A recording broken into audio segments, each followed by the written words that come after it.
With the end of financial year approaching, this is the perfect time to engage in some legal tax planning. And I'm going to talk through some of the steps that you can take. My name's Tomo and I am a qualified accountant, but I'm not a licensed tax advisor. So this video is for educational purposes only. And you should first consider if you should make a contribution to your personal superannuation fund.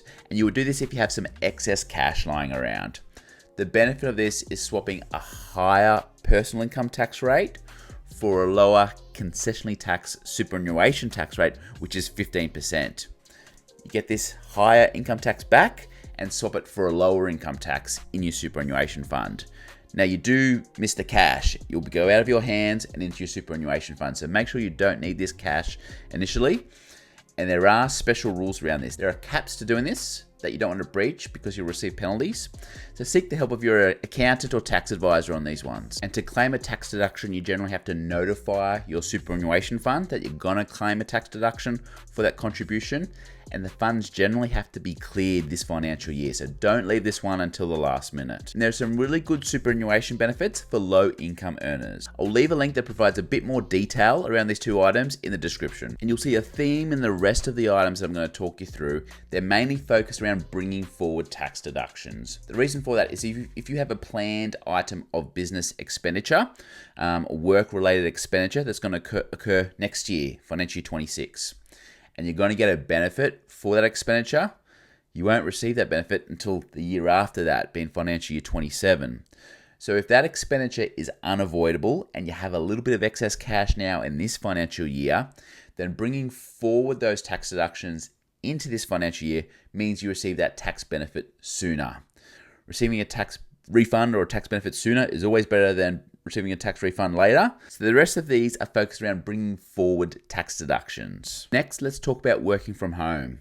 There are two methods the ATO lets you use for calculating your work from home tax deductions, and I'm going to talk to you about the fixed rate method. So the fixed rate method allows you to calculate 70 cents per hour work from home, as well as the depreciation on things like furniture, keyboards, screens, those sorts of things.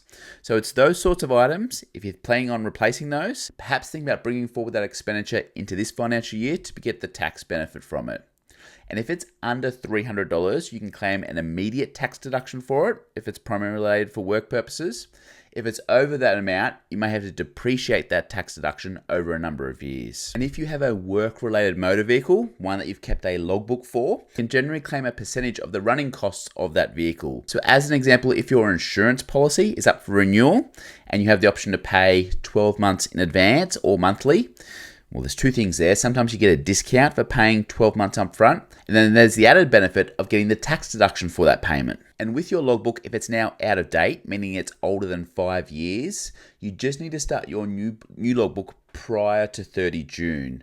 The full 12-week period of the logbook doesn't need to be completed in this financial year, but it just needs to be started before 30 June. There's a prescribed format that the logbook needs to be in, so I'll leave a link in the description below. If you're a generous person and you like giving money to charity, then you could consider making a donation to a deductible gift recipient. So basically the charity, and generally most charities are, make sure you check the ATO website, but the charity has to be registered as a deductible gift recipient for you to claim a tax deduction for it, and the donation needs to be over $2. If you're also someone that has an income protection policy that's outside of your superannuation fund, that can be another consideration to pay that annually in this financial year rather than spreading that over monthly payments. And if you have investment properties or an investment portfolio margin loan and there's an option for you to prepay interest 12 months in advance, that could be something you could consider as well. And anyone else in an industry where you've got to spend a large amount of personal money on work equipment, so if you're a tradie and you need to buy new tools, if you're IT support and you need a work laptop,